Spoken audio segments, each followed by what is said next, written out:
মুভির শুরুতেই একজন রিটায়ার্ড জাজকে দেখানো হয় যে কোনো একজন লোকের সাথে বসে কথা বলছিল। সে তার ক্যারিয়ার এক্সপিরিয়েন্স নিয়ে কথা বলছিল, সে তার জবে কি কি ধরনের কেস ফেস করেছে সেই সব বিষয় নিয়ে কথা বলছিল। আমি আমার জব নিয়ে কখনো কম্প্রোমাইজ করিনি, আর আমার কাছে যেটা ভালো মনে হয়েছে, যেটা ঠিক মনে হয়েছে, আমি সবসময় সেটাই করার চেষ্টা করেছি। আর এর পুরস্কারও আমি পেয়েছি, অনেকগুলো অ্যাওয়ার্ড পেয়েছি। আমার লাইফে আমি অনেক ধরনের কেস ফেস করেছি এবং তাদেরকে জাজও করেছি। কিন্তু আমাদের এই চাকরির ক্ষেত্রে এমন কিছু কেস থাকে যেগুলো আমাদের হাতে থাকে না, যেগুলোকে আমরা চাইলেও আমাদের মতো করে বিচার করতে পারি না। আর সেই কেসগুলোকে আমরা কখনো ভুলতেও পারি না। আমার লাইফেও এমন একটা কেস রয়েছে। এরপরেই সিন কাট হয়ে যায়। রাতের বেলা দুইটি গাড়িকে কোথাও আসতে দেখা যায়। গাড়ি দুটি একটি বাড়ির সামনে এসে দাঁড়ায়। এরপরেই দেখা যায় কিছু লোক কয়েকজন লোককে বেঁধে সেই বাড়ির ভেতরে নিয়ে আসছে। এরপরে চেয়ারে বাঁধা একজন লোককে দেখা যায়, যার জ্ঞান ফেরে। এই লোকটার নাম হচ্ছে চেতন। দেখা যাচ্ছিল সে এক ধরনের পোশাক পরে রয়েছে, যেটার ভেতরে 4 সংখ্যাটা লেখা ছিল। চেতন ভয় পেয়ে যায় তার এই অবস্থা দেখে। সে চিৎকার করতে থাকে, কে কোথায় আছো, আমাকে বাঁচাও, কেউ কি আছো? তখনই দেখা যায় পাশে আরও একজন লোক ছিল, যার নাম ছিল কৃষ্ণা। সেও একই রকম পোশাক পরেছিল, তার গায়ে 5 সংখ্যাটা লেখা ছিল। তাকেও চেয়ারে বেঁধে রাখা হয়েছিল। সে চেতনের ডাকে সাড়া দিয়ে বলে, এভাবে চিৎকার করে কোনো লাভ হবে না, তোমার ডাক কেউ শুনবে না। চেতন তাকে জিজ্ঞেস করে, আপনি কে? তারা একে অপরের সাথে পরিচিত হয়। এরপরে একে একে দেখা যায় সেখানে আরও 6 জন লোককে এভাবে বেঁধে রাখা হয়েছিল, আর প্রত্যেককে একই পোশাক পরানো হয়েছিল। তাদের গায়ে এক এক করে নাম্বার দেয়া হয়েছিল, আর তাদেরকে এমনভাবে বাঁধা হয়েছিল যারা একে অপরকে মুখ দেখতে না পারে। সেখানে একজন বলে তার নাম প্রকাশ, সে একজন এসআই। অন্য একজন বলে সে চন্দ্রশেখর, সে একজন ডক্টর। এছাড়া সেখানে একজন গভর্নমেন্ট এমপ্লয়ি ছিল। এছাড়া আরও কয়েক পেশার লোক ছিল। সেখানে লক্ষ্মীপতি নামের একজন লোক ছিল। সে বলতে থাকে, ডক্টর, পুলিশ, গভর্নমেন্ট এমপ্লয়িদের মধ্যে আমাদের কেন নিয়ে আসা হয়েছে? কারণ সেখানে লক্ষ্মীপতি এবং চেতন তারা খুবই সাধারণ ছিল। তারা ভাবতে থাকে তাদেরকে কেউ হয়তোবা এখানে কিডন্যাপ করে নিয়ে এসেছে। প্রকাশ বলতে থাকে, একজন পুলিশকে কিডন্যাপ করেছে, কার এত বড় সাহস? ওকে একবার হাতের কাছে পেলে তখন বোঝাবো পুলিশকে জিনিস। অন্য একজন বলতে থাকে, কিন্তু বুঝতে পারছি না আমাদের 6 জনকেই কেন কিডন্যাপ করা হলো। এরপরে সবাই যার যার মতো বলতে থাকে। গতকালকে রাত্রে যে যার মতো খাবার খেয়ে ঘুমিয়েছিল, কিন্তু ঘুম থেকে জাগার পরেই তারা নিজেকে এখানে আবিষ্কার করছে। তারা আলোচনা করছিল এখানে আসলে কি হচ্ছে তাদের সাথে। তখনই গভর্নমেন্ট এমপ্লয়ি ওমর বলে, আমাদের সাথে যেটাই হয়েছে না কেন, এখন আমাদের একটাই উদ্দেশ্য, সেটা হচ্ছে এখান থেকে বের হতে হবে। তাই সে ইচ্ছে করেই পড়ে যায় এবং পাশের চেয়ারের লোকের হাতের বাঁধনটা তার মুখ দিয়ে কামড়ে কামড়ে খুলতে থাকে। ঠিক তখনই সেখানে 2 জন গার্ড চলে আসে এবং অমরকে আবারও ঠিকঠাকভাবে বসিয়ে দেয়। আর যাবার আগে তাদের 2 জনকে গান দেখিয়ে ভয় দেখাতে থাকে। লক্ষ্মী প্রকাশ এবং অমর দুজনেই প্রচণ্ড ভয় পেয়ে যায়। এটা দেখে প্রকাশ বলে, তোমরা কে? তোমরা এখানে কি চাও? আর তোমরা জানো আমি একজন পুলিশ। এর পরিণাম অনেক বেশি ভয়াবহ হতে পারে, আমাদেরকে ছেড়ে দাও। কিন্তু সেই গার্ড 2 জন মুখ দিয়ে একটা কথা উচ্চারণ করে না, তারা সেখান থেকে চলে যায়। লক্ষ্মী প্রকাশ সেখানে ভয়ে কাঁদতে থাকে আর বলে, আর কোনোভাবেই হাতের বাঁধন খোলার চেষ্টা করো না, নয়তোবা ওরা আমাদের মেরে ফেলবে। ডক্টর চন্দ্রশেখর বলে, আর এমন ভুল করতে যেও না, ওরা আসলে আমাদের সিসি ক্যামেরা দিয়ে নজর রাখছে। তখনই দেখা যায় সেই রুমে একটি সিসি ক্যামেরা ছিল, আর সেটা দিয়েই সবার উপরে নজর রাখা হচ্ছিল। এছাড়াও সেখানে একটি স্পিকারও লাগানো ছিল। তখন চন্দ্রশেখর এবং বাকিরা বুঝতে পারে তাদেরকে যেই কিডন্যাপ করে এনেছে না কেন, তারা তাদের কথা শুনতে পারছে। এই জন্য লক্ষ্মী প্রকাশ বলে, আমার ওয়াশরুমে যেতে হবে, ইমার্জেন্সি, কেউ দয়া করে আমাকে নিয়ে যান। কিছুক্ষণ পরেই দেখা যায় একজন গার্ড এসে লক্ষ্মী প্রকাশের হাতের বাঁধন খুলে তাকে ওয়াশরুমে নিয়ে যায় এবং তার সামনেই সে দাঁড়িয়ে থাকে। এরপরেই দেখা যায় তাদের 6 জনকে একই দিকে ঘুরিয়ে সিরিয়াল করে বসানো হয়। এরপরেই সেখানে জাহ্নবী নামের একটি মেয়ে আসে। জাহ্নবী সেখানে এসে বলে, দুঃখিত, আসতে একটু দেরি হয়ে গেল। চন্দ্রশেখর জাহ্নবীকে জিজ্ঞেস করে, আমাদের এখানে কেন ধরে নিয়ে আসা হয়েছে, আর আপনি কে, কেন আমাদের কিডন্যাপ করেছেন? কিন্তু জাহ্নবী এইসব প্রশ্নের কোনো উত্তরই দেয় না, বরং জাহ্নবী একটা খাবারের প্লেট দেয় চন্দ্রশেখরকে। সেখানে সে বলে, ব্ল্যাক কফি রয়েছে, সুগার ছাড়া, অন্যদিকে আপনার ফেভারিট অমলেট রয়েছে। এটা দেখে চন্দ্রশেখর অবাক হয়ে যায়, এরা কি করে জানলো যে সে ব্ল্যাক কফি খায় সুগার ছাড়া, অন্যদিকে অমলেট তার অনেক ফেভারিট? এরপরে পুলিশ অফিসার প্রকাশকেও খাবার দেওয়া হয়, কিন্তু প্রকাশ রেগে যায় আর বলে, তোমরা একজন পুলিশ অফিসারকে কিডন্যাপ করেছো, এর পরিণাম ভালো হবে না। একবার এখান থেকে বের হতে পারলে তোমাদের সবগুলোকে আমি এনকাউন্টার করে মারব। তখনই গার্ড পেছন থেকে প্রকাশের দিকে গান তাক করে, কিন্তু জাহ্নবী বলে এসবের কোনো দরকার হবে না। জাহ্নবী তখনই একটা বিপি ট্যাবলেট দেয় প্রকাশকে। এটা দেখে প্রকাশ অবাক হয়ে যায় যে এদের এই বিষয়গুলো এরা কি করে জানলো, অর্থাৎ প্রত্যেকের কোন রোগ রয়েছে, তারা কি খেতে পছন্দ করে, তাদের কোন সময় কি লাগবে, এরা সব কিছুই জানে। লক্ষ্মীপতি যে শুক্রবারে শুধুমাত্র নিরামিষ খায় সেটাও তারা জানে। এই সব কিছু দেখে তারা অবাক হয়ে যাচ্ছে, এই লোকগুলো কারা। জাহ্নবী সেখান থেকে চলে যাওয়ার পরেই একজন মুখোশ পরা লোককে দেখানো হয় যে সেই স্পিকার দিয়ে কথা বলছিল। তারা সবাই সেটা শুনতে শুরু করে। লোকটা তাদের বলে, আমি জানি আপনাদের মনে এখন অনেক প্রশ্ন রয়েছে, কিন্তু টেনশন করবেন না, প্রত্যেকটা প্রশ্নের উত্তর আপনাদের দেয়া হবে, কিন্তু একটু ধৈর্য ধরতে হবে। এই বলে সেই লোকটা তাদের সাথে গেম খেলতে শুরু করে। মাস্ক পরা লোকটি তাদের বলে, আমি আপনাদের সাথে একটা গেম খেলতে চাই। গেমের ভেতরে কিছু রুলস আর রেগুলেশন রয়েছে, সেগুলো আমাদের মেনে চলতে হবে। সেগুলো না মানলে আপনাদেরকে পানিশমেন্ট দেওয়া হবে। আমি আপনাদের সবাইকে একটি করে প্রশ্ন করব, আর সেই প্রশ্নটার উত্তর দেওয়ার জন্য আপনারা 20 সেকেন্ড সময় পাবেন। এই 20 সেকেন্ডের মধ্যেই আপনাদেরকে উত্তর দিতে হবে। 20 সেকেন্ডের পরে যদি আপনারা উত্তর না দেন তাতেও আপনাদের শাস্তি হবে, আর যদি ভুল উত্তর দেন তাতেও শাস্তি হবে। আর প্রশ্নের উত্তরগুলোকে আপনাদের সবাইকে সঠিক দিতে হবে। ডক্টর চন্দ্রশেখর বলে, যদি না দেই, আমরা যদি মুখ বুজে বসে থাকি তাহলে কি করবেন? মাস্ক পরা লোকটি বলে, যদি কেউ এতে মিথ্যে বলেন তাহলে আপনাদের এতে ভয়ঙ্কর শাস্তি পেতে হবে। মাস্ক পরা লোকটা এরপরে বলে, আপনারা থাকুন, কিছুক্ষণ পরে আমি আপনাদের সাথে আবার দেখা করব। তখন এসআই প্রকাশ বলতে থাকে, এই লোকটা আমাদের কাছ থেকে আসলে কি চাইছে, আমাদের দিয়ে কি করাতে চাইছে, আর সে কি প্রশ্নই বা করবে। তখনই লয়ার কৃষ্ণা বলে, আমার মনে হচ্ছে কান্তাকুর্তা কেসের ব্যাপারে জিজ্ঞেস করবে, কারণ এখানে যারা যারা আছে তারা সবাই এই কেসের সাথেই ইনভলভ। প্রকাশ, চন্দ্রশেখর সহ সবাই ভাবতে থাকে তারা কি করেছে, কেন তাদের এখানে নিয়ে আসা হলো। তখনই সেই মাস্ক পরা লোকটি কথা বলতে শুরু করে, আর চারপাশের লাইটগুলো ব্লিঙ্ক করে। সেখানে তাদের সামনে একটা স্ক্রিন ছিল, সেই স্ক্রিনে একটা মেয়ের ডেড বডির ছবি দেখানো হয়। মেয়েটির নাম ছিল মঞ্জু।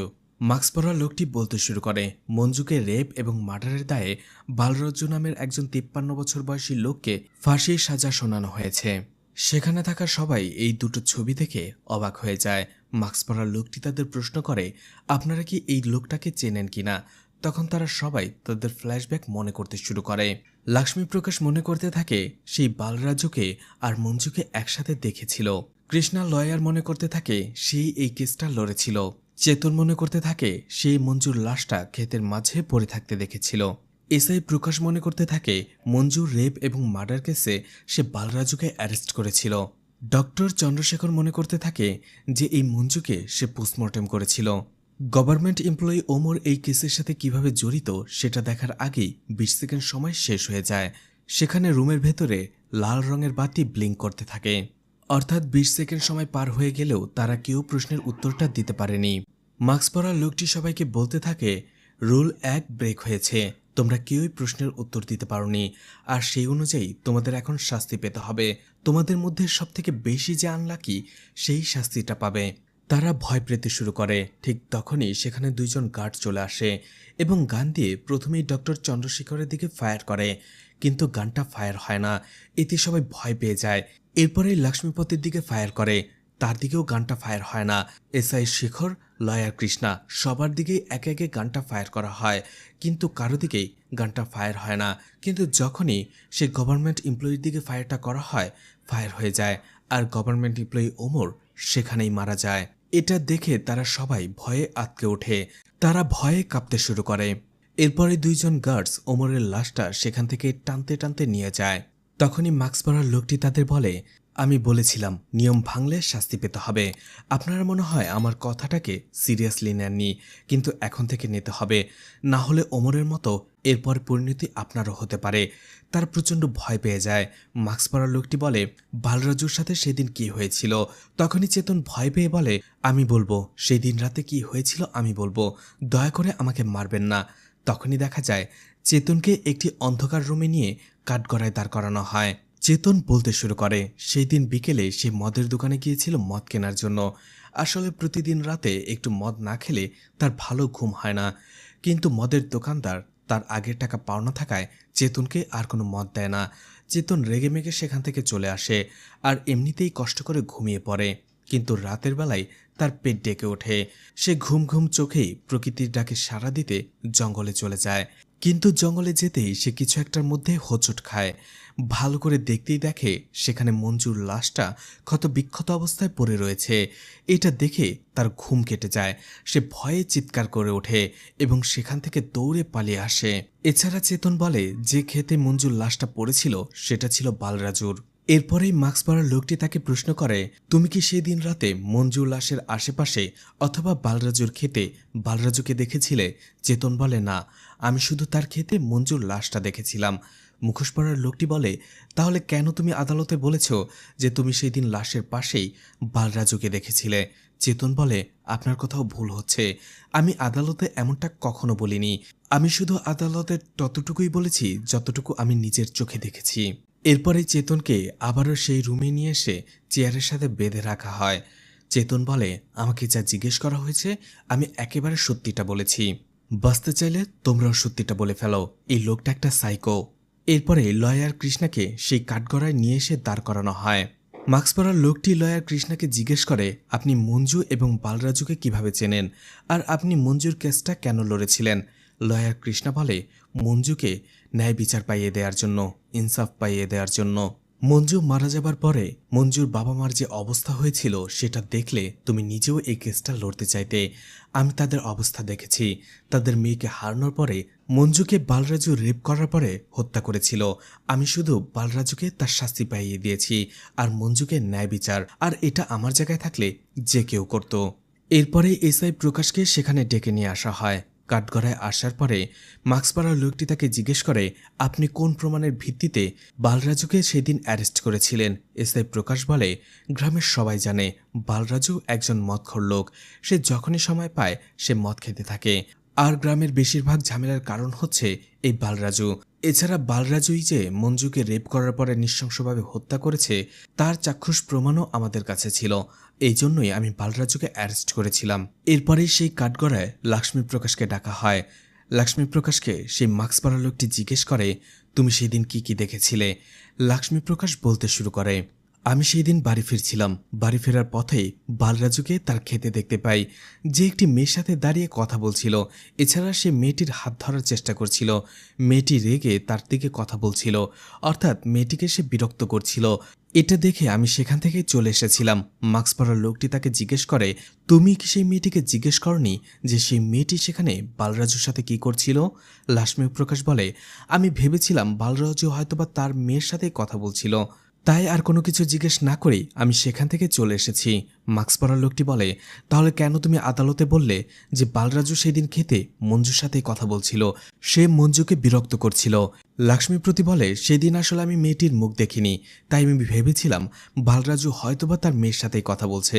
কিন্তু পরদিনই যখন আমি মঞ্জুর লাশটা দেখি, মঞ্জুর গায়ে থাকা কাপড় দেখে আমি চিনতে পেরে যাই এই মেয়েটি গতকালকে বালরাজুর সাথেই ছিল, আর বালরাজু তাকে উত্ত্যক্ত করছিল। কাপড় দেখে আমি এটা চিনে ফেলেছিলাম সেটা মঞ্জু ছিল। এরপরে মাস্ক পরা লোকটি ডক্টর চন্দ্রশেখরকে সেখানে ডাকে। ডক্টর চন্দ্রশেখরকে জিজ্ঞেস করে, মঞ্জুর পোস্টমর্টেম রিপোর্টটা কি আপনিই তৈরি করেছিলেন, আর এখানে আপনি কি কি প্রমাণ পেয়েছিলেন? ডক্টর চন্দ্রশেখর বলে, হ্যাঁ, সেই রিপোর্টটা আমিই তৈরি করেছিলাম, আর সেখানে সব ধরনের প্রমাণই আমি পেয়েছিলাম, ডিএনএ, সিমন, এছাড়া আরও অনেক কিছু, আর সেখানে সবকিছুই বালরাজুর সাথে ম্যাচ করে গিয়েছিল।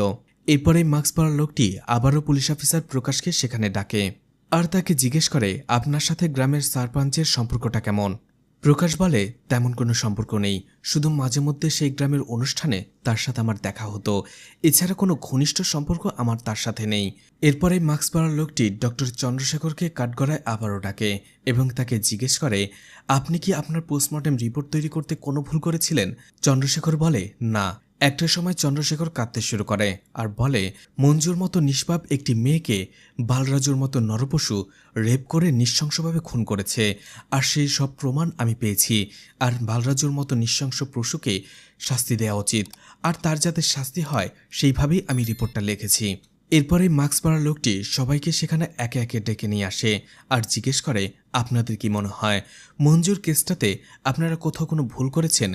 কিন্তু কৃষ্ণার লয়ার ডক্টর চন্দ্রশেখর এবং পুলিশ অফিসার প্রকাশ সবাই একেবারে কনফিডেন্সের সাথে বলতে থাকে যে না, তারা কোনো ভুল করেনি। বালরাজুই খুনি। বালরাজুই মঞ্জুকে রেপ করার পরে নৃশংসভাবে খুন করেছে, আর তার শাস্তি হওয়া দরকার, সেটাই হয়েছে। তারা যখন সেখানে দাঁড়িয়ে সবাই কথা বলছিল, মাস্ক পরা লোকটি খুব ভালোভাবে তাদের বডি মুভমেন্টগুলো খেয়াল করে। দেখা যায় চন্দ্রশেখর যখন কথা বলছিল তার হাত কাঁপছিল, তার হাতে থাকা চশমাটা কাঁপছিল। অন্যদিকে প্রকাশ যখন কথা বলছিল সে তার হাতটাকে বিভিন্নভাবে নাড়াচ্ছিল। চন্দ্রশেখরও একই কাজ করে।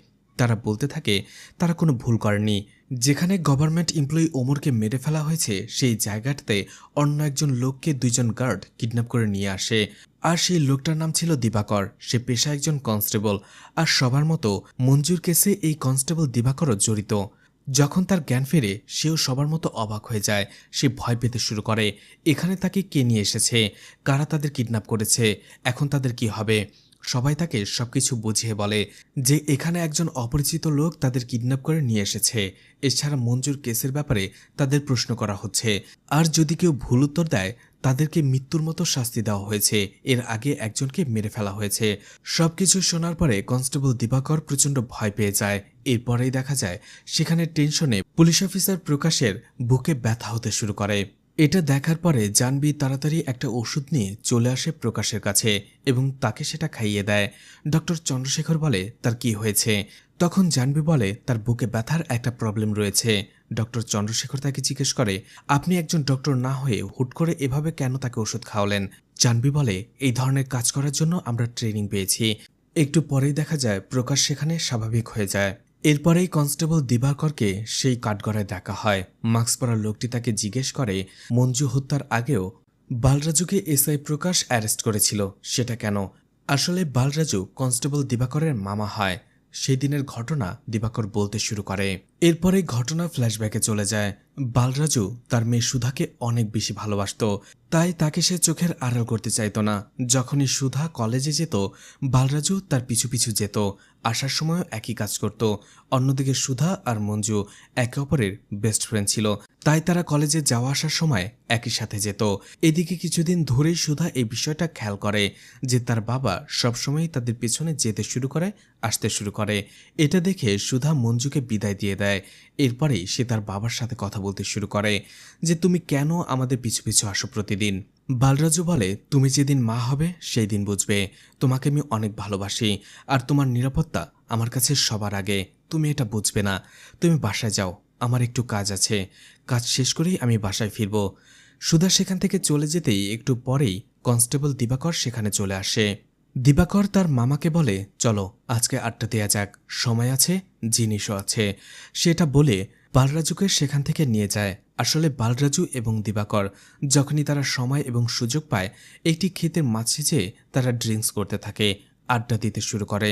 সেখানে দিবাকর একটু একটু ড্রিঙ্কস করলেও বালরাজু একের পর এক ড্রিঙ্কস করতেই থাকে। এটা দেখে দিবাকর তাকে কথা শোনাতে থাকে যে তুমি সবসময় এতটা ড্রিঙ্কস কেন করো?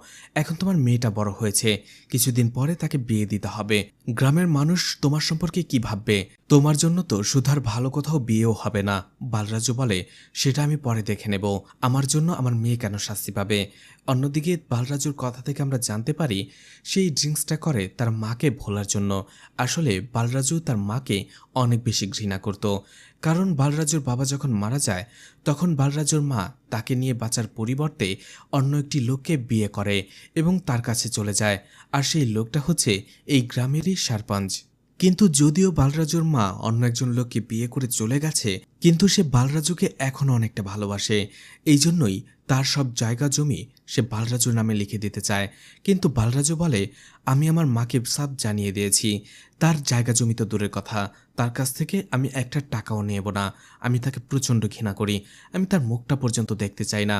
দিবাকর তাকে বোঝায়, কিন্তু বালরাজু তার কোনো কথাই শোনে না। ঠিক তখনই গ্রামের আরও ৩-৪ জন লোক সেখানে চলে আসে, আর বালরাজুকে মদ খেতে দেখে তারা বালরাজুকে কিছুটা অপমান করতে থাকে। তারা সেখানে বালরাজুর মদ খাওয়া নিয়ে তাকে কথা শোনাতে থাকে, তাকে খোঁটা দিতে শুরু করে। বলতে থাকে, তুমি এভাবে মদ খেতে খেতে একদিন রাস্তায় পড়ে মরে থাকবে, এরপরে তোমার মেয়েটার কি হবে? তোমার মা তো অন্য একজন লোকের সাথে চলে গেছে তোমাকে ফেলেই। তোমার মেয়েটাও কি সেই রকমটাই করবে? এটা শুনে বালরাজু প্রচণ্ড রেগে যায়। এমনিতেই সে মদ খেয়েছিল, তার উপরে লোকগুলো তার মা এবং মেয়েকে নিয়ে কথা বলছে, কটূক্তি করছে। এটা বালরাজু একেবারে মেনে নিতে পারে না। বালরাজু তাদের সাথে ঝগড়া করতে শুরু করে, তাদের মারতে শুরু করে।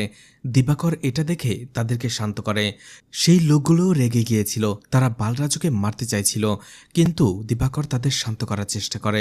ঠিক তখনই দেখা যায় সেখানে এসআই প্রকাশ চলে আসে এবং বালরাজুকে ধরে নিয়ে যেতে থাকে। দিবাকর ভাবতে থাকে এই ঘটনার জন্যই হয়তোবা প্রকাশ তাকে ধরে নিয়ে যাচ্ছে। এই জন্য দিবাকর তাকে বলে দোষটা বালরাজুর নয়, দোষটা এই লোকেদের। তারাই এখানে প্রথমে বালরাজুর সাথে এসে কথা বলছে, ঝগড়া করছে। কিন্তু প্রকাশ তাদের কোনো কথাই শোনে না। এমনকি বালরাজুকে কেন অ্যারেস্ট করা হচ্ছে সেটাও তাদের বলে না। তাদের ধমকে বালরাজুকে সেখান থেকে নিয়ে যায়। দিবাকর বলতে শুরু করে, পরে আমি বুঝতে পারলাম যে গ্রামের সারপঞ্চ এবং এসআই প্রকাশের এটা ষড়যন্ত্র। তারা ইচ্ছে করেই বালরাজুকে অন্য একটা কেসে ফাঁসিয়ে জেলের ভেতরে ভরে দেয়। আসলে গ্রামের সারপঞ্চ অনেক লোকদের জমি ছিনিয়ে নিচ্ছিল, তারা তাদের উপরে জুলুম করত এবং এভাবেই সারপঞ্চ অনেক লোকের জায়গা জমি ছিনিয়ে নিয়ে তাদের উপরে জুলুম করত, তাদের বিভিন্ন কেসে ফাঁসিয়ে দিত যাতে তারা মুখ খুলতে না পারে। আর এই লোকগুলোকেই সাহায্য করত আমার মামা বালরাজ। এই জন্যই সারপঞ্চ সবসময় তার উপরে রেগে থাকত। এছাড়া সারপঞ্চ জানত বালরাজ যতদিন বেঁচে আছে তার মা কোনো না কোনো দিন বালরাজকে তার মায়ের সম্পত্তিগুলো লিখে দেবে। এই জন্য ইচ্ছে করেই মিথ্যে কেসে বালরাজুকে জেলে ঢুকিয়ে দেয়। আমি অনেক চেষ্টা করেছি তাকে বের করার, কিন্তু পারিনি। আর এরপরেই যখনই বালরাজুকে জেলে ধরে নিয়ে যাওয়া হয়, পরিকল্পনা অনুযায়ী সেই সারপঞ্চ বালরাজুর মায়ের সব সম্পত্তি জোর করে নিজের নামে লিখিয়ে নেয়। দিবাকর বলে আমার মামা নির্দোষ, ওনাকে ফাঁসানো হয়েছে। কিন্তু একটা কথা আমি বুঝতে পারছি না, বালরাজু আমার মামা হয়, এই জন্যই আমি তার পক্ষে হয়ে কথা বলি, তাকে নির্দোষ প্রমাণ করার চেষ্টা করি। কিন্তু আপনি কে যে এতদিন পরে আবার এইসব বিষয়ে জিজ্ঞাসাবাদ করছেন? কিন্তু মাস্ক পরা লোকটি তার কথার কোনো উত্তরই দেয় না। এরপরে মাস্ক পরা লোকটি তার মাস্কটা খুলে ফেলে, তার আসল চেহারাটা দেখানো হয় আর ঘটনা ফ্ল্যাশব্যাকে চলে যায়, যেখানে দেখানো হয় সেই মাস্ক পরা লোকটার আসল নাম হচ্ছে বিবেক। এই বিবেক হচ্ছে ন্যাশনাল হিউম্যান রাইটসের কমিশনার। সে দিল্লিতে কাজ করত। তখনই তার বাবা তাকে কল করে, আর কিছু একটা বলতেই বিবেক তাড়াতাড়ি তার বাড়িতে চলে আসে। তখনই দেখা যায় মুভির শুরুতে যে রিটায়ার্ড জাজকে আমরা দেখেছিলাম সেই ছিল বিবেকের বাবা, আর সে বিবেকের সামনে দাঁড়িয়ে সেই কথাগুলো বলছিল। আসলে বিবেক এবং তার বাবার মধ্যে একটা কেস নিয়ে ঝামেলা হয়েছিল, আর এই জন্যই বিবেক রাগ করে দিল্লিতে চলে গিয়েছিল। আর এত বছর সে দিল্লিতেই ছিল, একবারের জন্যও বাড়িতে আসেনি। কিন্তু বিবেকের বাবা কিছুদিনের মধ্যেই মারা যাবে, ক্যান্সার হয়েছে, আর সেটারও 3rd স্টেজ। ডক্টর বলে দিয়েছে সে আর বেশি দিন বাঁচবে না। এই খবরটা পাওয়ার পরেই বিবেক সব রাগ অভিমান ভুলে তার বাবার কাছে ফিরে এসেছে। বিবেক চায় তার বাবার শেষ দিনগুলিতে সে তার বাবার সাথে সময় কাটাতে। বিবেক তার বাবার সাথে সময় কাটায়, তাকে অনেক যত্ন করতে থাকে। ঠিক এই সময়ে একদিন তার বাবার রুমে বিবেক একটা কেস ফাইল দেখে, বালরাজুর কেস ফাইল। কৌতূহলবশত বিবেক তার বাবাকে জিজ্ঞেস করে, আপনি তো সবসময় আপনার প্রফেশনাল লাইফ এবং পার্সোনাল লাইফ সবসময় আলাদা রাখতেন, তাহলে এটা মিক্স কেন করলেন? এই কেস ফাইলটা আপনার বেডরুমে কি করছে? তখনই বিবেকের বাবা বলতে শুরু করে, ক্রিকেটে যেমন সেঞ্চুরি করতে হলে 17 রান করতে হয়, কেউ যদি সেই 17 রান থেকে 1 রানও কম করে তাহলে সেটাকে সেঞ্চুরি বলা হয় না। ঠিক তেমনই আমার চাকরি জীবনে সেঞ্চুরি করার পথে বাধা ছিল এই একটা কেস ফাইল। এই একটা কেস আমাকে বুঝিয়ে দিয়েছে যে আমি আমার চাকরি জীবনে সবসময় পারফেক্ট ছিলাম না, আমি আমার চাকরি জীবনে স্যাটিসফাইড ছিলাম না। কোর্টে বালরাজু আমার দিকে যেভাবে তাকিয়েছিল, মরার আগ পর্যন্ত আমি তার সেই চাহনি ভুলতে পারবো না। এইভাবে সে কেসটার ব্যাপারে কিছুটা বলছিল। সেই দিন কাজের ব্যস্ততার জন্য বিবেক এই কেসের বিষয়ে আর তেমন বেশি কিছু জানতে পারেনি। কিন্তু কিছুদিন পরেই বিবেকের বাবা মারা যায়। তখন বিবেকের মনে হতে থাকে তার বাবার একটা শেষ ইচ্ছে ছিল যাতে বালরাজু ন্যায় বিচার পায়। তার বাবার মতে বালরাজুকে হয়তোবা ফাঁসানো হয়েছে, সে এই খুনটা করেনি, তাকে কয়েকজন লোক মিলে ফাঁসানো হয়েছে। অন্যদিকে বিবেকের বাবাও অসহায় ছিল, কারণ সব প্রমাণ ছিল তার বিরুদ্ধে। কোর্টে তাকে প্রমাণ করে দেওয়া হয়েছিল সেই মঞ্জুর রেপ এবং খুন করেছিল। তাই বিবেকের বাবা বাধ্য হয়েই বালরাজুকে 5 বছরের সশ্রম কারাদণ্ড আর ফাঁসি দিয়েছিল। কিন্তু বিবেকের বাবা এই কেসটা একেবারেই ভুলতে পারেনি। সে তার এই কেসটাকে তার ক্যারিয়ারে একটা কলঙ্ক হিসেবে ধরে নিয়েছে। তাই বিবেক ভাবে তার বাবার শেষ ইচ্ছা সে পূরণ করবে, বালরাজুকে সে ন্যায় বিচার পাইয়ে দেবে। এরপরে বালরাজুর কেসটা সে খুব ভালোভাবে স্টাডি করে, অনেক পুলিশ অফিসার লয়ারদের সাথেও সে দেখা করে, কিন্তু কেসটা যেহেতু 5 বছর আগের তাই তেমন কোনো ইনফরমেশনই সে পায় না। এরপরেই বিবেক তার গার্লফ্রেন্ড জাহ্নবীর সাথে দেখা করে, সবকিছু খুলে বলে আর বলে তাকে এই কেসটাতে সাহায্য করতে। জাহ্নবীও রাজি হয়ে যায়।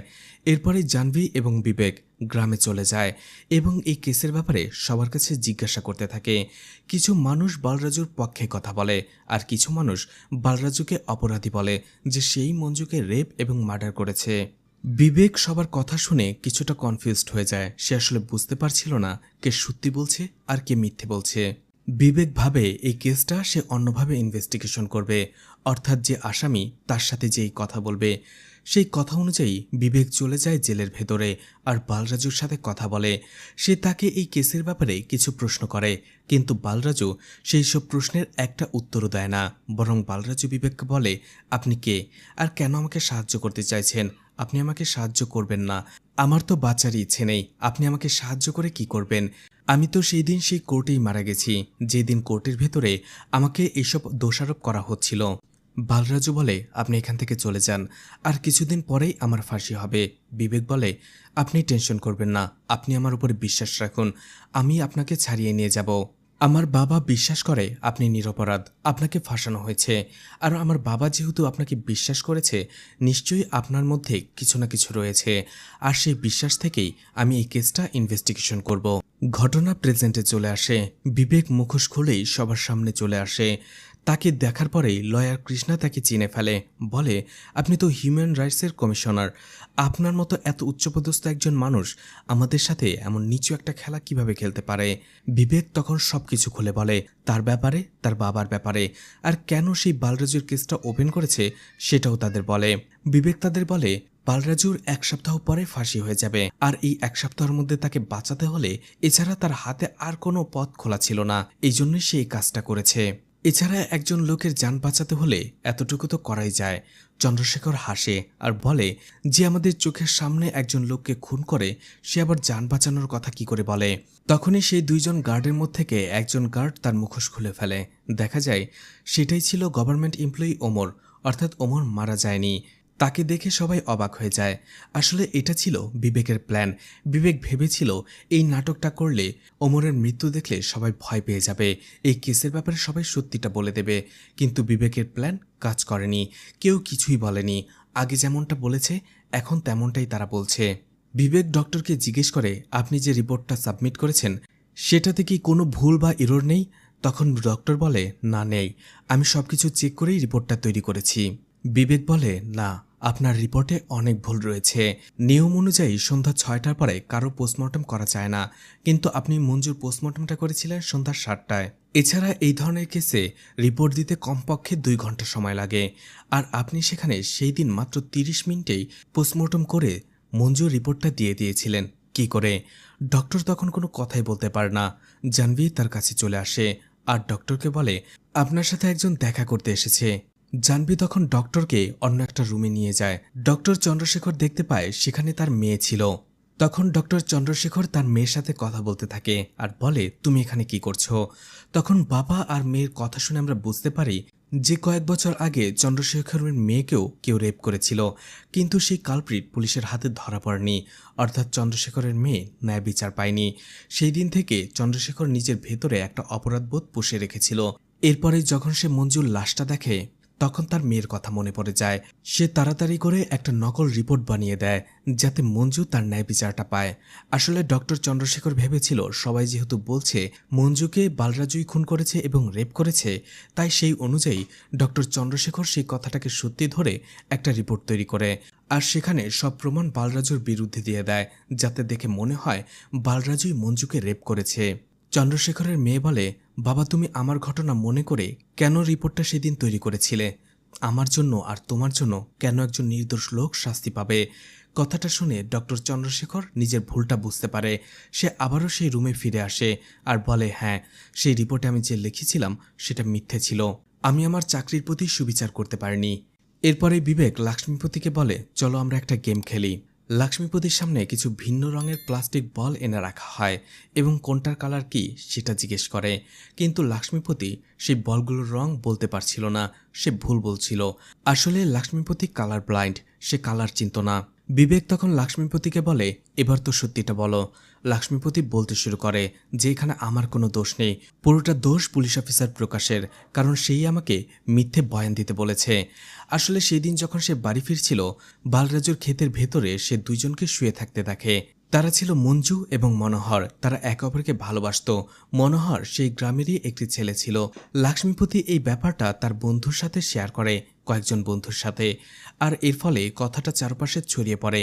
কথাটা একটা সময় সেই গ্রামেরই সারপাঞ্চের কানে চলে আসে। তখন সারপাঞ্চ তাকে ডাকে। এরপরে সারপাঞ্চ তার বাড়িতে পুলিশ অফিসার প্রকাশকে ডাকে। আসলে তারা একে অপরের খুব ভালো বন্ধু। সারপাঞ্চ পুরো বিষয়টা প্রকাশকে খুলে বলে। প্রকাশ লক্ষ্মীপতিকে বলে, তুমি সেই দিন বাড়িতে ফিরে আসার সময় বালরাজুর ক্ষেতে বালরাজু এবং মঞ্জুকে দেখেছ, মঞ্জু আর মনোহরকে নয়। আসলে সারপাঞ্চ এবং প্রকাশের আগে থেকে একটা প্ল্যান ছিল বালরাজুকে কোনো মিথ্যে কেসে ফাঁসিয়ে দিয়ে তার মায়ের সম্পত্তি হাতিয়ে নেওয়া। এই জন্যই সারপাঞ্চ এই কাজটা করে। এরপরে বিবেক চেতনকে তার মোবাইলটি দেয় আর বলে মনোহরকে এখানে ডেকে নিয়ে আসার জন্য, কারণ তারা একে অপরের বন্ধু ছিল। সেখানে মনোহর আসার পরেই তারাও তাকে কিডন্যাপ করে সেই রুমে নিয়ে আসে। বিবেক মনোহরকে জিজ্ঞেস করে, তুমি মঞ্জুর সাথে সেদিন কি করেছিলে, তাকে কেন খুন করেছিলে? মনোহর বলে, আমি তাকে কেন খুন করব, আমি তো তাকে ভালোবাসি, সেও আমাকে ভালোবাসতো। মনোহর তাদের ভালোবাসার গল্প সবাইকে বলতে থাকে, যে কলেজে যাওয়া আসার সময় তার সাথে মঞ্জুর দেখা হতো। একটা সময় তারা একে অপরকে ভালোবেসে ফেলে, আর কলেজ থেকে ফেরার সময় তারা বিভিন্ন জায়গায় একে অপরের সাথে দেখা করত, খেতে, রাস্তায়, বিভিন্ন জায়গায়। তারা সেখানে খেতে বসেই একে অপরের সাথে ভালোবাসার গল্প বলছিল। ঠিক ওই সময়টাতে লক্ষ্মীপতি তাদের দেখে ফেলে, আর এটা যখন মঞ্জু এবং মনোহর খেয়াল করে, লক্ষ্মীপতি সেখান থেকে দৌড়ে পালিয়ে যায়। তারাও একটু ভয় পেয়ে যায়, যদি গ্রামে জানাজানি হয় তাহলে কি হবে। তখন মঞ্জু তাকে বলে, আজকে গ্রামে উৎসব, সবাই উৎসবে চলে যাবে, চলো রাতে খেতে আমরা দেখা করি। কিন্তু সেই দিন রাতে আমি খেতে মঞ্জুর সাথে দেখা করতে আসতে পারিনি, কারণ সেই দিন রাতে আমার মাকে সাপে কামড়েছিল। তাকে নিয়ে সারা রাত আমি হসপিটালে ছিলাম, আসতে পারিনি। কিন্তু পরদিন আসার পরে আমি শুনি মঞ্জু মারা গেছে, কেউ তাকে রেপ করে খুন করে ফেলেছে। আর আমি তাকে কেন খুন করব, আমি তো এখনো মঞ্জুকে ভালোবাসি। চেতন বলে, এতই যদি ভালোবাসো তাহলে সুধাকে কেন বিয়ে করলে মঞ্জু মারা যাওয়ার পরে? আসলে সেদিন সাপের কামড়ে মনোহরের মাও মারা গিয়েছিল, এদিকে তার ভালোবাসার মানুষ মঞ্জুও খুন হয়েছিল। এই দুটো কারণে মনোহর একেবারেই হতাশ হয়ে পড়েছিল। সে একেবারেই একা হয়ে পড়েছিল, চুপচাপ সারাদিন শুধু বসে থাকতো, খাওয়া নেওয়ার সব কিছু বাদ দিয়ে, কারণ সে মঞ্জুকে কোনোভাবেই ভুলতে পারছিল না। এই সময়টাতে তাকে খাবার দিয়ে আসার জন্য মাঝে মধ্যে সুধা আসতো মনোহরের বাড়িতে। তারা দুজনেই মঞ্জুর ব্যাপারে কথা বলতো। আসলে সুধাও মঞ্জুকে অনেক মিস করত। এভাবে কয়েকদিন যাওয়ার পরে হঠাৎ করেই গ্রামের কিছু লোক সেখানে চলে আসে আর সুধাকে বিভিন্নভাবে অপবাদ দিতে থাকে, যে একা একটা পুরুষ মানুষের বাড়িতে কেন এসেছে সে, আর তুমি ওর কাছে কেন এসেছো? তোমার বাবাই তো মঞ্জুকে মেরে ফেলেছে, আর এখন কি তুমি ওকে খাবার দিয়ে বিষ মিশিয়ে মারতে চাইছো? তোমাদের পরিবারটাই আসলে খনি পরিবার। এটা শোনার পরে সুধা খুব কষ্ট পায়। অন্যদিকে মনোহর জানতো যে সুধা এমনটা কখনো করবে না, আর গ্রামের মানুষের মুখ বন্ধ করার জন্যই মনোহর সুধাকে বলে, তুমি কি আমাকে বিয়ে করবে? আসলে আমারও এই পৃথিবীতে কেউ নেই, অন্যদিকে তোমার বাবা জেলে, তুমিও একা, আর আমি তোমার পরিবারকেও সামলাতে চাই, এই জন্যই আমি তোমাকে বিয়ে করতে চাই। কথাটা শুনে সুধা সেদিন রাজি হয়ে গিয়েছিল, আর এই জন্যই মনোহর সুধাকে বিয়ে করেছিল। কিন্তু মনোহর এখনো মনে মনে মঞ্জুকেই ভালোবাসে। এরপর ওই বিবেক চেতনকে বলে, মঞ্জু খুন হওয়ার আগে তোমার আবার বালরাজুর মধ্যে একটা ঝগড়া হয়েছিল, সেটা কি নিয়ে? চেতন প্রথমে বলে, আমার আর তার মধ্যে কোনো ঝগড়া হয়নি। কিন্তু বিবেক তাকে জোর করলে একটা সময় সে বলতে শুরু করে, হ্যাঁ, তার আর আমার মধ্যে ঝগড়া হয়েছিল। আসলে চেতনের জুয়া খেলার অভ্যাস ছিল, আর জুয়া খেলতে খেলতে একটা সময় সে অনেক মানুষের কাছে টাকা ঋণ হয়ে যায়। গ্রামের প্রায় সব মানুষের কাছ থেকেই সে টাকা নিয়েছিল। তো এমনই একজন পাওনাদার তার কাছে চলে আসে। চেতন সেই লোকটাকে দেখেই দৌড়ে পালাতে শুরু করে। একটা সময় চেতন বালরাজুর পেছনের একটা জায়গায় এসে পালিয়ে যায়, কিন্তু বালরাজু চেতনকে সেই লোকটাকে দেখিয়ে দেয়। এছাড়া সেই লোকটাকে শান্ত করে বলে, তুমি টেনশন করো না, চেতন তোমার টাকা 1 সপ্তাহের মধ্যে পরিশোধ করে দেবে। লোকটা বলে, যদি 1 সপ্তাহ পরে ও টাকাটা না দেয়? তখন বালরাজু বলে, যদি না দেয় আমি ওর জায়গা বেচে তোমার টাকা পরিশোধ করে দেব। তার কিছুদিন পরেই মঞ্জু মারা যায়। সেদিন রাতে প্রথমে চেতনই মঞ্জুর লাশটা দেখেছিল। লাশটা দেখে তাড়াতাড়ি সে এসআই প্রকাশকে কল করে এবং সবকিছু খুলে বলে। সেখানে তারা জানতে পারে বালরাজু ক্ষেতে মঞ্জুর লাশ পড়ে রয়েছে। তখন এসআই প্রকাশের সাথে সেই সারপাঞ্চ ছিল। তখন তারা এই সুযোগটার সদ্ব্যবহার করে বালরাজুকে ফাঁসানোর। ক্রাইম সিনে আসার পরে সারপাঞ্চ চেতনকে বলে, তুমি এখনই বালরাজুর বাড়িতে যাবে এবং তার কিছু রিলেটেড জিনিসপত্র নিয়ে আসবে, যেগুলো এখানে আমরা রেখে দেব। অন্যদিকে তুমি তোমার বয়ানটা বদলে ফেলবে। চেতন সেটাই করে, কারণ চেতন সেই দিনের ঘটনায় বালরাজুর উপরে অনেক রেগেছিল, আর তার রাগ থেকেই সে এই কাজটা করে। এরপরে বিবেক এসআই প্রকাশকে বলে, এখন তো সব স্বীকার করে নিন। প্রকাশ বলে, কখনো না। তুমি না হয় বুঝলাম সব সত্যিটা জেনে গেছো, কিন্তু এই সব সত্যিটা তুমি কোর্টে প্রমাণ করবে কি করে? তখনই বিবেক ভাবতে থাকে যে এর কিছুদিন আগে সে বালরাজুর সাথে আবার দেখা করতে গিয়েছিল, আর সেখানেই তারা একে অপরের সাথে কথা বলছিল। বালরাজু তাকে বলে, পুলিশ যখন সেই খুনের কেসে তাকে অ্যারেস্ট করে এবং জেলে নিয়ে আসছিল, তখনই রাস্তার মাঝে সে অজ্ঞান হয়ে গিয়েছিল। আর ওই সময়টাতেই আপনি বালরাজুর সিমন এবং ব্লাড স্যাম্পল সেখানে কালেক্ট করেন, আর সেটা ক্রাইম সিনে প্লেস করে দেন। প্রকাশ বুঝতে পারে তারা ধরা পড়ে গেছে। জানবি বলে, কিছুক্ষণ আগেই আপনার বুকের ভেতরে ব্যথা উঠেছিল, আপনি সেই সামান্য ব্যথাই সহ্য করতে পারেননি। আর বালরাজুকে দেখুন, মিথ্যে খুনের বোঝা নিয়ে সে এতদিন জেল খাটছে, কিছুদিন পর তার ফাঁসি হবে। তার ভেতরে কতটা ব্যথা থাকতে পারে? ও 5 বছর ধরে এই ব্যথাটা বয়ে বেড়াচ্ছে। আপনি কি কখনো বালরাজুর ব্যাপারে ভেবে দেখেছেন আপনাদের ছোট্ট একটা স্বার্থের কারণে একটা মানুষের জীবন কিভাবে নষ্ট হয়ে যাচ্ছে? বিবেক প্রকাশকে সেখানে অপমান করতে শুরু করে, বলে, আপনাদের মতো করাপ্টেড পুলিশ অফিসারদের জন্যই সাধারণ মানুষ শাস্তি পায়, যারা অপরাধ না করেও ভিকটিম হয়ে যায়। আপনি কি ভেবেছিলেন বালরাজুকে আপনি এই কেসটাতে ফাঁসিয়ে দেবেন, তার ফাঁসি হয়ে যাবে, কেস এখানেই ক্লোজ, বালরাজুর হয়ে লড়াই করার মতো কেউ থাকবে না, তাই এই কাজটা করেছিলেন? কিন্তু ন্যায় বিচার পাইয়ে দেওয়ার জন্য গড সবসময় কাউকে না কাউকে পাঠিয়ে দেয়, আর এবার আমাকে পাঠিয়েছে। বিবেক সবাইকে বলে, আপনাদের এখনো সময় আছে, আপনারা প্রত্যেকের স্টেটমেন্ট বদলে ফেলুন। আমি আর আমার বাবা মনে করি বালরাজু নির্দোষ। এর কিছুক্ষণ পরেই বিবেককে দেখা যায় বালরাজু কল করে আর বলে, আপনি আমার জন্য যা করছেন সেই সবকিছু বন্ধ করে দিন, কারণ আমি মঞ্জুকে খুন করেছি আর রেপ করেছি। এদিকে রুমের ভেতরে সবাই নিজের ভুলটা বুঝতে পারে। তারা সবাই ভাবে যে হ্যাঁ, এবার তারা তাদের স্টেটমেন্টটা বদলে ফেলবে, তারা সত্যের জন্য লড়বে। এই জন্য প্রত্যেকেরই আবার সেই স্টেটমেন্ট নেওয়া হয়। এরপরেই বিবেক সবাইকে ছেড়ে দেয়। এর কিছুদিন পরে বিবেক তার বাবার কবরের সামনে চলে আসে আর বলে, তুমি সেই দিন যে অবস্থায় ছিলে, যে সিচুয়েশনে ছিলে, আমি ঠিক একই অবস্থায় রয়েছি। আমি তো একজন নির্দোষকে বাঁচিয়ে নিয়েছি, কিন্তু দোষীদের শাস্তি দিতে পারিনি। তখনই ঘটনা আবার ফ্ল্যাশব্যাকে চলে যায়। সেদিন জেলখানা থেকে যখন বালরাজু বিবেককে কল করেছিল আর বলেছিল মঞ্জুকে সেই খুন করেছে, তখন বিবেক তাকে বলছিল যে সে জানে সে মঞ্জুকে খুন করেনি, কেন সে মিথ্যে কথা বলছে। তখন বালরাজু বলে, আমি যেহেতু নিজের মুখে স্বীকার করছি যে আমিই মঞ্জুকে খুন করছি, তাহলে আপনি এটা নিয়ে এত কথা কেন ঘোরাচ্ছেন? তখন বিবেক তার বাবার একটা ঘটনা বালরাজুকে বলে। ঘটনাটা অনেক বছর আগে ঘটেছিল। বালরাজু তখন ছোট ছিল, আর বিবেকের বাবা তখন একজন লয়ার ছিল। সেই সময়ে বালরাজুর একজন শিক্ষিকাকে একজন লোক রেপ করার চেষ্টা করে। এটা দেখার পরে বালরাজু সেই লোকটার মাথার মধ্যে পাথর দিয়ে আঘাত করে তার শিক্ষিকার সম্মান বাঁচায়। বিবেক বলে যে এই ধরনের কাজ করতে পারে, সে কিভাবে একটি মেয়েকে রেপ করতে পারে। তখনই আমাদের আরও একটা ফ্ল্যাশব্যাক দেখানো হয়। আসলে মঞ্জুকে আর কেউ খুন করেনি, খুন করেছিল সুধা, তার বেস্ট ফ্রেন্ড। যখনই সারপাঞ্চ এবং প্রকাশ মঞ্জুর মার্ডার কেসে বালরাজুকে ফাঁসিয়ে জেলে পাঠিয়ে দেয়, ঠিক তখনই কিছুদিন পরেই সুধা তার সাথে দেখা করতে আসে। সুধা তার বাবাকে বলে সেই মঞ্জুকে খুন করেছে। কথাটা শুনে বালরাজু সেদিন অবাক হয়ে যায়। তার মেয়ের দিকে তাকিয়েছিল, সুধা কাঁদছিল। বালরাজু বলে, তুমি টেনশন করো না, এই কথাটা কেউ জানতে পারবে না।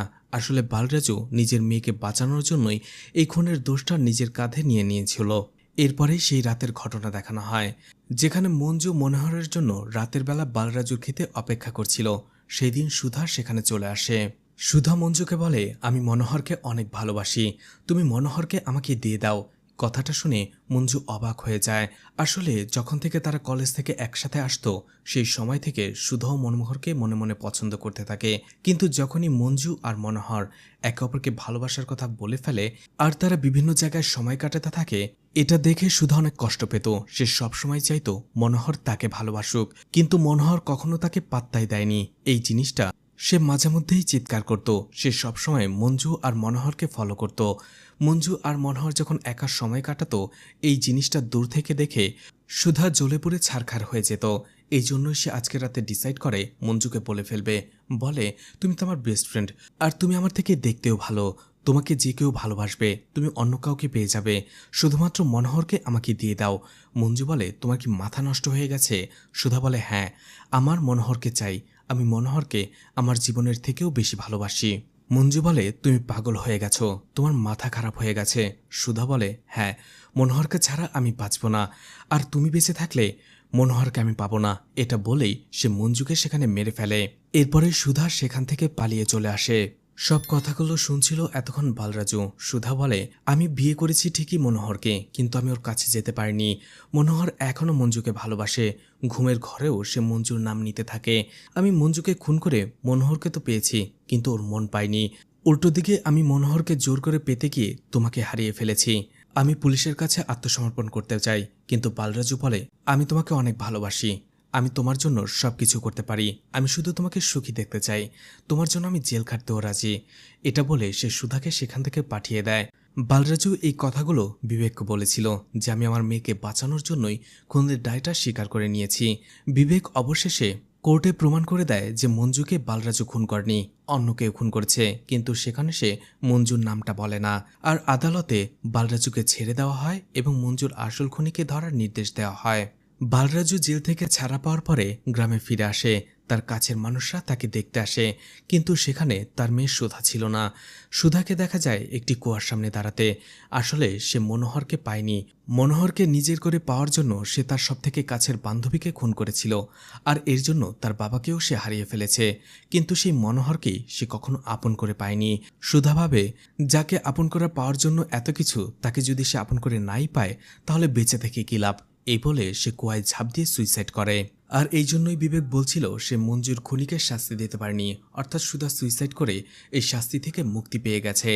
আর এখানেই মুভিটা শেষ হয়ে যায়। আসলে আমাদের ভাগ্যে যেটা লেখা না থাকে, সেটা যদি আমরা জোর করে পেতে চাই, তাহলে সেটার পরিণতি কখনোই ভালো হয় না, সেটা আমাদের জন্য দুর্ভাগ্যই বয়ে আনে। আর সেটাই হয়েছিল সুধার জন্য। সুধা মনোহরকে কাছে পেতে যেয়ে সবকিছু হারিয়েছিল। তো মুভিটা আপনাদের